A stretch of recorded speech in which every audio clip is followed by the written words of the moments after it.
ಮಲೆನಾಡ ಹೆಬ್ಬಾಗಿಲು ಶಿವಮೊಗ್ಗದಲ್ಲಿ ಅಕ್ರಮ ಗೋವು ಕಳ್ಳರ ಹಾವಳಿ ಹೆಚ್ಚಾಗಿದೆ. ಶಿವಮೊಗ್ಗ ನಗರದ ಫ್ಲೈಓವರ್ ಬಳಿ ಅಕ್ರಮವಾಗಿ ಕಸಾಯಿಖಾನೆಗೆ ಸಾಗಿಸಿದ್ದ ವಾಹನವನ್ನು ಹಿಂದೂಪರ ಕಾರ್ಯಕರ್ತರು ತಡೆದು ಪೊಲೀಸರಿಗೆ ಒಪ್ಪಿಸಿದ್ದಾರೆ. ವಾಹನದಲ್ಲಿ 5 ಹೋರಿಗಳಿದ್ವು. ಈ ಹೋರಿಗಳನ್ನು ಶಿವಮೊಗ್ಗದ ಅಕ್ರಮ ಕಸಾಯಿಖಾನೆಗೆ ರವಾನಿಸುತ್ತಿದ್ದರು ಅಂತ ಆರೋಪಿಸಿದ್ದಾರೆ. ಈ ಪ್ರಕರಣ ಕೋಟೆ ಠಾಣೆ ಮೆಟ್ಟಿರಿದ್ದು ಗೋಹತ್ಯೆ ನಿಷೇಧ ಕಾಯ್ದೆಯಡಿ ಆರೋಪಿಗಳ ವಿರುದ್ಧ ದೂರು ದಾಖಲಿಸಲಾಗಿದೆ.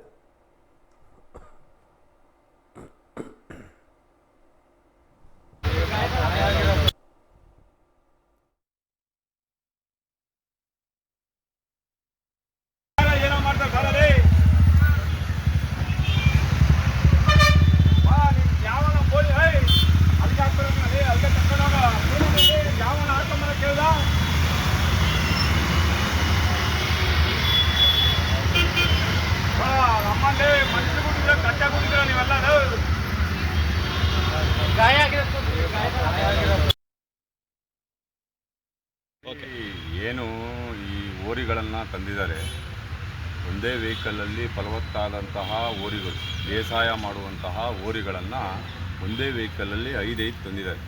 ನಾವು ವಿಶೇಷವಾಗಿ ಶಿವಮೊಗ್ಗ ಜಿಲ್ಲೆಯಲ್ಲಿ ಪೊಲೀಸ್ ಇಲಾಖೆಗಾಗಲಿ ಜಿಲ್ಲಾಡಳಿತಕ್ಕಾಗಲಿ ತಿಳಿಸಿರೋದು ಏನಂತಂದರೆ, ಇಲ್ಲಿ ಗೋ ಕಳ್ಳತನವಾಗ್ತಾ ಇದೆ, ಗೋ ಸಾಗಾಣಿಕೆ ಆಗ್ತಾಯಿದೆ, ಗೋ ಹತ್ಯೆ ನಡೀತಾ ಇದೆ. ಅವನ ಡ್ರೈವರಿಗೆ ಅವನ ಹಸು ತೊಗೊಂಡೋಗ್ತಾ ಇರೋಂಥವನಿಗೆ ಕೇಳಿದರೆ ಎಲ್ಲಿಗಪ್ಪ ತೊಗೊಂಡೋಗ್ತಾ ಇರೋದು ಅಂತ ಕೇಳಿದ್ರೆ ಅವನು ಮದರಿಪಾಳ್ಯ ಅಂತ ಹೆಸರು ಹೇಳ್ತಾ ಇದ್ದಾನೆ.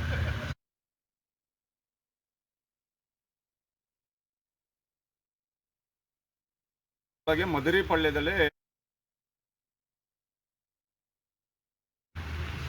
ಪಶುಪಾಲನಾ ಇಲಾಖೆಗೂ ಗೊತ್ತು ಆ ಇಲಾಖೆ ತೊಗೊಂಡೋಗ್ತಾ ಇದ್ದಾನೆ. ಇವೆಲ್ಲ ಫಲವತ್ತಾದಂತಹ ಹೋರಿಗಳು, ಎಲ್ಲವೂ ಬೇಸಾಯ ಮಾಡುವಂತಹ ಹೋರಿಗಳು, ಎಲ್ಲ ಬಸವಣ್ಣ.